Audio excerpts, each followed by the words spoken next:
the emerging U.S.-Greenland crisis has quietly become one of the most revealing geopolitical stories of the 21st century. Not because of dramatic military clashes or headline-grabbing wars, but because it exposes the hidden tensions inside the world's most powerful alliance. Not on Greenland, a vast Arctic island with a population smaller than many towns, has suddenly become central to global power politics due to its strategic location, growing resource potential, and the accelerating rivalry between the United States, China, and Russia. While Greenland remains an autonomous territory within the Kingdom of Denmark, its geographic position between North America and Europe makes it a linchpin in Arctic security and missile defense systems. The United States has maintained a military presence there for decades, particularly through the Thule space base, which plays a critical role in early warning systems for ballistic missile threats. For Washington, Greenland is not just a piece of land, but a strategic shield,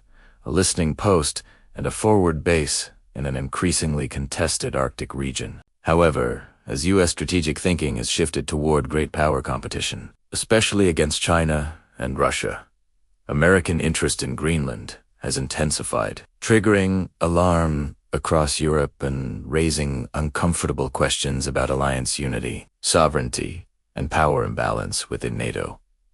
To understand why Greenland has become so important, one must look at the Arctic itself. Once considered a frozen backwater of little strategic value, the Arctic is rapidly transforming due to climate change. Melting ice is opening new shipping routes, reducing travel time between Asia, Europe, and North America, and unlocking access to vast reserves of oil, natural gas, and critical minerals. Greenland, in particular, is believed to hold significant deposits of rare earth elements, which are essential for modern technologies such as electric vehicles, smartphones, wind turbines, and advanced military equipment. At a time when China dominates much of the global rare earth supply chain, the possibility of alternative sources has enormous strategic significance for Western nations. From Washington's perspective, ensuring that these resources do not fall under Chinese influence is a matter of national security. This logic has driven a more assertive U.S. posture toward Greenland,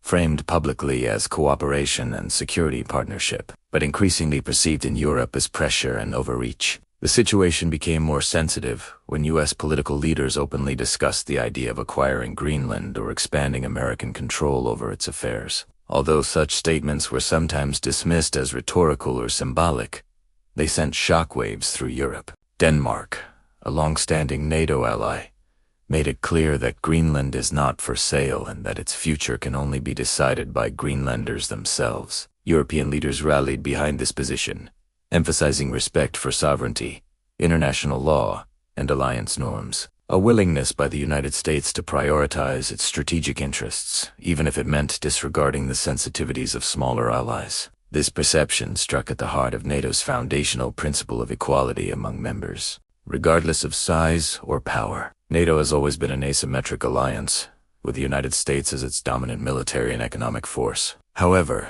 the alliance has survived for more than 7 decades because that dominance was balanced by consultation, consensus, and a shared sense of purpose.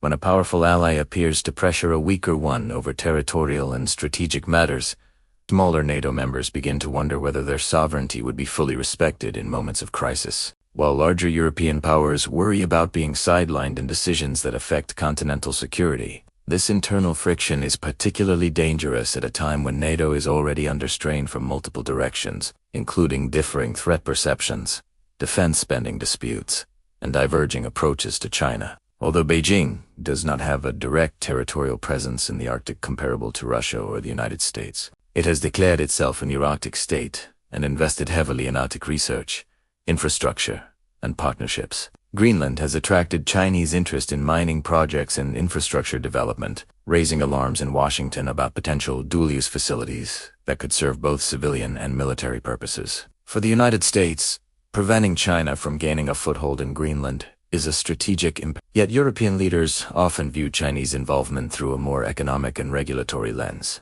preferring investment screening and diplomatic engagement over outright exclusion. This divergence in approach has widened the gap between U.S. and European strategic cultures, making consensus within NATO harder to achieve. Russia, meanwhile, is the silent beneficiary of NATO's internal tensions. Moscow has invested heavily in Arctic militarization. From Russia's perspective, the Arctic is both a defensive buffer and a gateway to global power projection. Any division within NATO weakens the alliance's ability to deter Russian actions in the high north. The Greenland dispute, even without escalating into a formal crisis, provides Russia with valuable propaganda material and strategic opportunities. A NATO distracted by internal disagreements is less cohesive, slower to respond, and more vulnerable to hybrid tactics such as cyber operations, disinformation, and political interference. At its core, the U.S. Greenland issue is about the future of American leadership. For decades, U.S. power was accepted and even welcomed by allies because it was exercised within a framework of rules, institutions, and mutual respect. However, as the global balance of power shifts and domestic politics within the United States become more polarized, American foreign policy has grown more transactional and interest. Greenland has gradually expanded its self-governance and harbors long-term ambitions for greater autonomy or even independence. Economic development, particularly through resource extraction, is seen by some Greenlandic leaders as a pathway toward financial self-sufficiency. However, this creates a delicate balancing act. While foreign investment can bring growth, it can also create dependency and geopolitical vulnerability. Greenland finds itself at the center of competing interests. From a NATO perspective, the Greenland issue forces a reckoning with fundamental questions about alliance governance. Can NATO adapt to a world where security challenges are increasingly global, interconnected, and influenced by economic and technological factors? Can it manage internal disagreements without weakening collective defense? Can it maintain unity when its leading power pursues strategic objectives that may not align perfectly with those of other members? The answers to these questions will shape NATO's relevance in the coming decades. The United States, Denmark, and Greenland deepen cooperation through transparent dialogue, joint investment, and respect for local decisions. NATO emerges stronger, having demonstrated its ability to manage internal disputes constructively. In a more pessimistic scenario, tensions persist, eroding trust and creating lasting divisions within the alliance. While NATO may not formally collapse, its effectiveness could be significantly reduced, making it less capable of responding to external threats. In the worst-case scenario, the Greenland dispute becomes a symbol of broader alliance fragmentation, accelerating the global shift toward a multipolar order in which U.S. leadership is contested and alliances are more fragile. Ultimately, the significance of the U.S. Greenland crisis extends far beyond the Arctic. It reflects a world in transition, where power is more diffuse. Greenland, despite its small population, has become a stage on which the future of Western unity is being quietly negotiated. Or a turning point that reshapes global geopolitics will depend on the choices made today by leaders in Washington, Europe, and Greenland itself. What is clear, however, is that in an era of great power rivalry, even the coldest and most remote corners of the world can become hotspots of strategic importance, capable of influencing the balance of power for generations to come.